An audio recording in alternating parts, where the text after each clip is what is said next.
Hey everyone, I'm Kaelin. A long while ago, I backed Dungeon Alchemist, and since it's now finally coming out, I thought I'd do a review on the subject. In the background, you'll have my video of me just kind of going through, fiddling with it as a first time user, but bear in mind that this was beta footage. So, to begin, we'll go through the pros and the cons, at least how I feel of it so far, and then we'll go a little more in depth. Pros. Dungeon Alchemist is very easy to use at a basic level. The quality of the maps is quite good, and it's very easy to export them. Adjustable lighting that doesn't completely destroy your computer. Adjustable viewable angles for if you want a more 3D feel to your maps as opposed to a 2D top-down view. Multiple virtual tabletop compatibility. Elevation and water are extremely easy to apply, and there are promised updates beyond just the Kickstarter tiers that it started with. Cons. You are obviously limited to the objects put inside of the creator. At present, some customization is locked behind higher backer tiers. The AI can be either brilliant or just straight up confusing, but this was done during the beta, not the full release. In addition, there are limited terrain options, but again, this is early days, so this could change. So, with that out of the way, Dungeon Alchemist.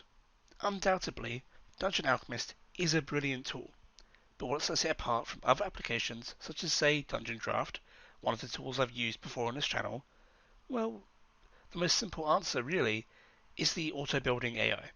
You simply generate a room via dragging a small box, specify whether it is a castle type, a tavern, a garden, and then boom, it makes it for you. This is incredibly easy, and if I were to avoid going deep into detail, I'd probably bang out a map in about 10 or so minutes, at least if I was in a rush.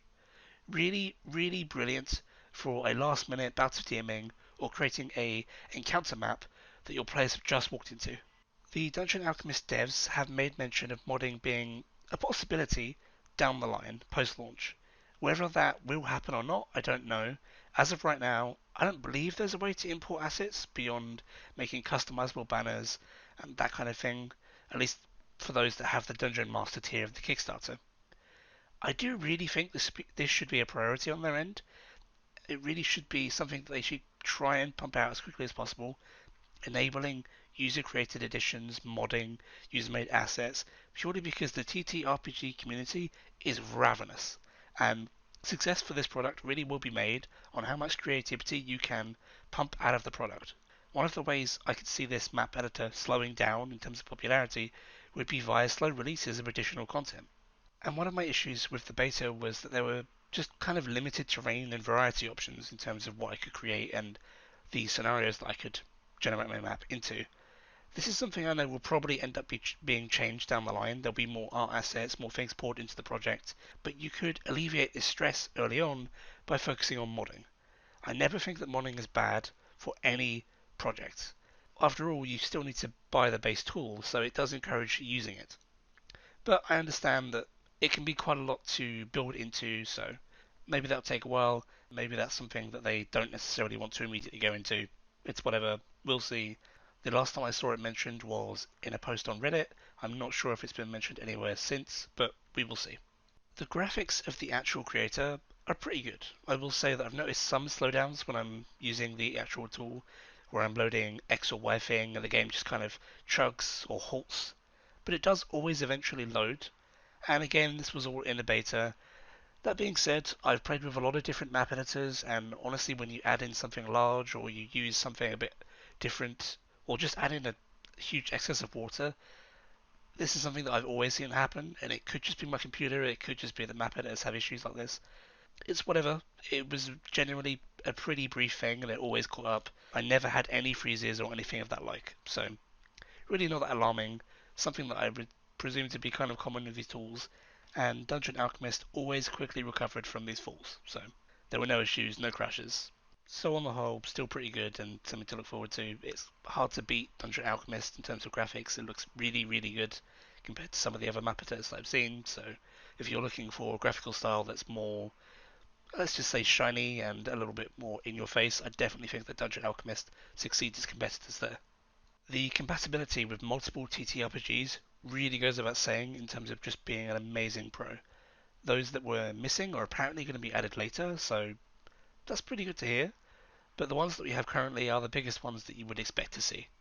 And if you watch my footage, on the whole, the AI seems to be pretty good. You'll note that I go through most of my rooms, largely leaving them untouched, barring a couple of wall changes, which I don't think is the AI positioning it badly, but rather my own user error. On the whole, the creator seems to create realistic rooms to the design that I've picked. Whilst I do add generally one or two extra items, there isn't a great deal, at least on this first map, that I feel needs altering, and that speaks honestly pretty highly of how good the generating AI is. My question then with that is, how much variety does AI provide in the long term? Because, 2 to 3 hours in, it seems pretty great. It's doing a couple of reasonably diverse rooms. The design seems to be good, a little quirky at times, but generally in line with what I want. But how's this going to feel 100 hours down the line when it generates the same room but with a different piece of bread or an extra candle? These are the kind of questions that you have to ask when it comes to an AI generation with your rooms. Now, not everybody is going to really care about that, but this is something that you might want to think about when you go into the product. These are questions that really you can only kind of wait and see, a time will tell kind of scenario, but I think the primary issue comes back to that no modding scenario and the limited number of assets. Dungeon Alchemist kind of lives and breathes on the number of assets that you can deploy into this tool, because it seems to play out pretty well. It's very easy to use. It has a very brief but simple tutorial at the start of it, and it kind of gets you very quickly into what to do with the tool. The problem, in my eyes, is that right now it feels very Western, very standard D&D dungeon, which is great, but well, more choice never hurts. I could use Japanese-inspired castles, or great steppe-like plains, or vast deserts with pyramids, and things that are a bit more out there. And I do think they're going to get around to doing something like that slowly.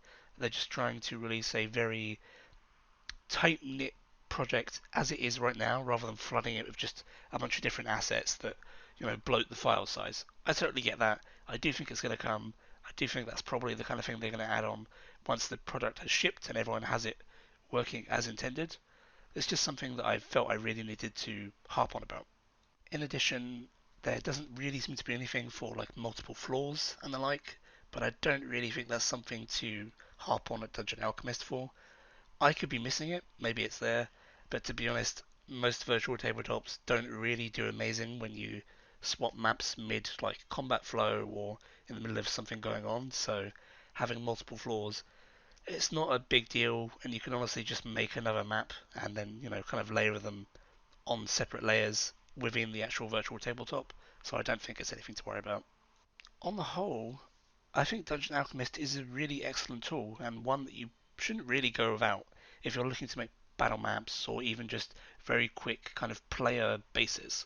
I think that so far it excels at urban environments as opposed to more kind of nature or outdoorsy types of scenarios. There doesn't really seem to be too much that you can get in terms of going out and about or exploring a mountain, a desert, or even some kind of island.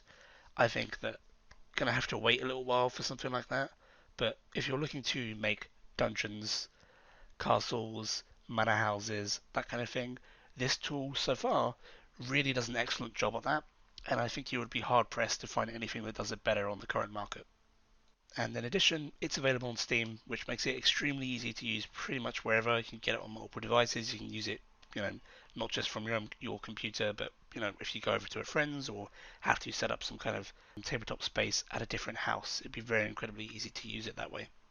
So long as they continue to support it, I could see this honestly becoming one of the more popular methods of map creation for virtual spaces. On the whole, definitely get Dungeon Alchemist. I would recommend it. And from that point on, all I can say is thanks for watching, guys. If you'd like to support more content like this, there's my Patreon and Coffee down below. And if you don't already know, I'm a homebrew creator currently working on a project to convert all of the Elden Ring bosses into 5e, so you can check that down below on my Twitter, or follow the free pack of all the bosses that I've made so far on Patreon. So give that a look. And I'll see you in the next video. Goodbye for now.